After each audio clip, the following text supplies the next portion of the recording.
Salut Pierre. Comment ça va? Super, toi? Ben, ça va bien. Vous autres, beaucoup d'ouvrage? Ben, je te dirais que ouais, assez occupé quand même. Là, c'est nous autres, le début d'année, c'est toujours une période de planification. En fait qu'on fait des plans de marketing pour plusieurs types de business. Fait qu'on est super occupé en ce moment. Puis, tu sais, l'été passé, la transaction qu'on a faite, là, puis tu vas m'en parler un peu, là. Mais ça se passe-tu bien? Ouais, je te dirais vraiment, je pense que de vivre ça, premièrement, c'est pour un entrepreneur, c'est toujours le fun. Je pense que la première transaction de A à Z, là, puis de vivre vraiment un peu toute l'énergie qu'il y a autour, là, puis c'est vraiment, vraiment palpitant, en fait de voir tout ça aller, là. Qu'est-ce qui t'a amené à vouloir faire une acquisition, si on veut, à Montréal, puis le choix de ton entreprise et tout? Bien, je pense qu'il y a plusieurs raisons qui nous ont amenés là. En fait, je pense que déjà d'être dans une entreprise de service comme la nôtre, qui est un petit peu plus axée sur la créativité, déjà, je trouvais que c'était pas clair pour le monde qu'est-ce qu'on faisait. Notamment pour toi, je trouvais, pour les comptables, en fait, d'essayer de trouver qu'est-ce qu'on faisait en créativité, c'était pas simple. Ouais, nous autres, on est plus deux colonnes. Ouais, exactement.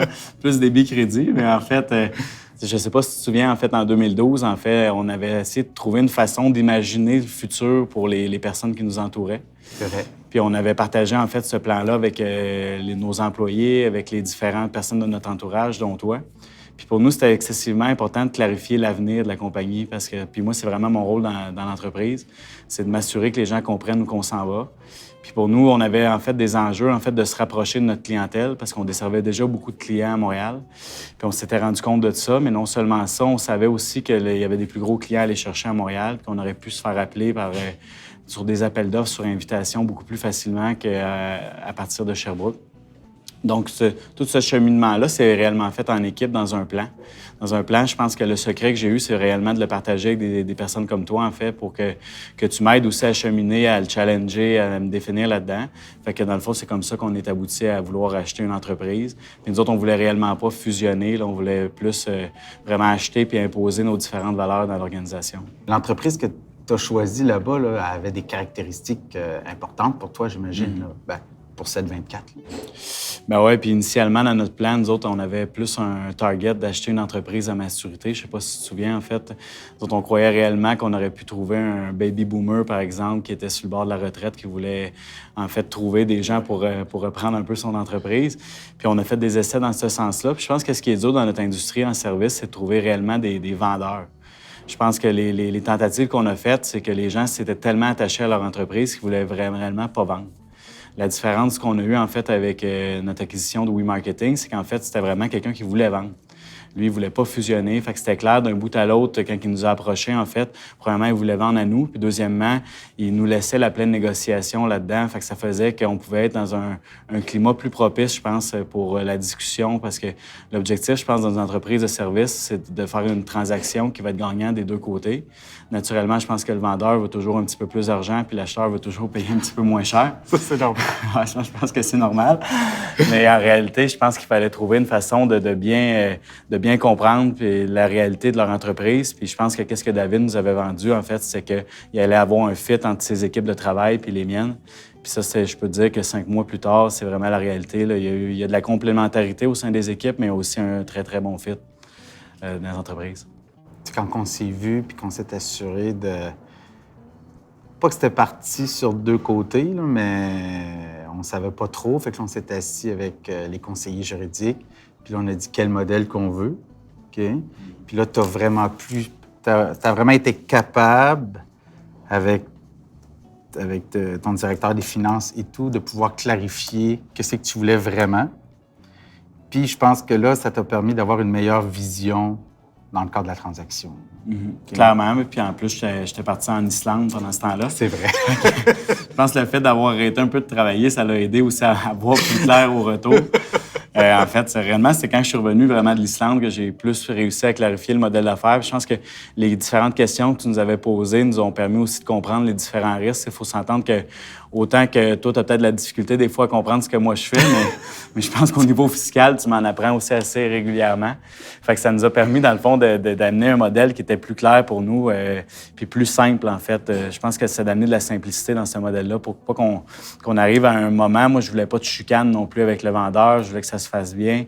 Fait qu'on a donné un message clair aussi. Puis je trouve que la notion de due diligence, c'était beaucoup plus simple aussi. C'était plus simple à réaliser. Ça prenait moins de temps.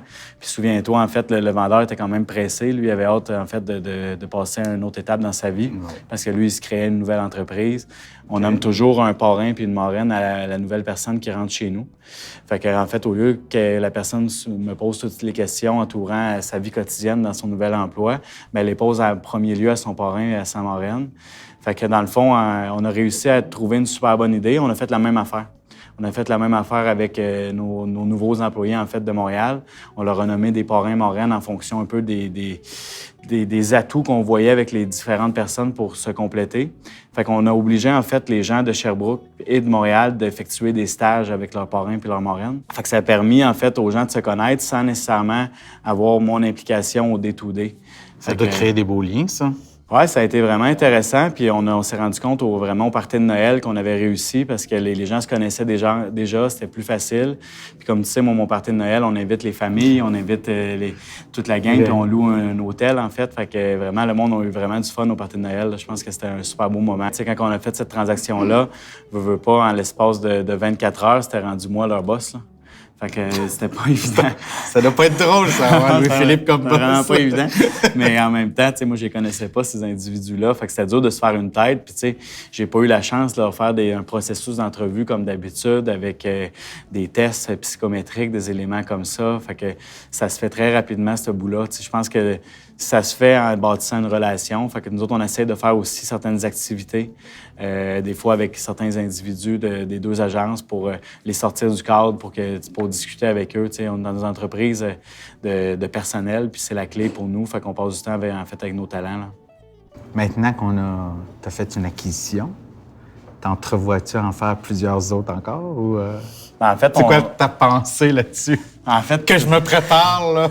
Ben, en fait, c'est sûr que nous autres, dans le modèle d'affaires, on trouve que c'est quand même intéressant pour nous parce que la plus grande difficulté qu'on avait, nous autres, on allait beaucoup à Montréal aussi dans un point de vue de recrutement de ressources humaines. Okay, ouais. À Sherbrooke, quand même, il y a des talents de création, mais qui sont quand même limités, tandis qu'à Montréal, ça nous permet d'aller recruter du talent. Mais je trouve que pour le shortcut que ça crée, surtout au niveau des ressources humaines, d'aller, c'est beaucoup, beaucoup de temps quand même engager les gens. Fait que l'acquisition peut être vraiment intéressante parce que ce modèle d'affaires est quand même intéressant. Il faut juste réussir à faire en sorte d'y aller correctement. Je pense que la bonne expression, c'est d'être lentement pressé. En fait, c'est de saisir les bonnes opportunités. Justement, dans notre plan de 2012, on l'a fait en 2015, en fait, la transaction. Fait qu'on a pris vraiment le temps de choisir la bonne, de choisir laquelle qui avait un fit avec notre organisation. Je pense que c'est ça qui en fait un succès de cette transaction-là. Puis je pense qu'on va mettre beaucoup, beaucoup d'emphase de croissance à cause de ça à Montréal. Là. On va se faire connaître. Bien, on va fêter ton succès. Félicitations, mon Louis.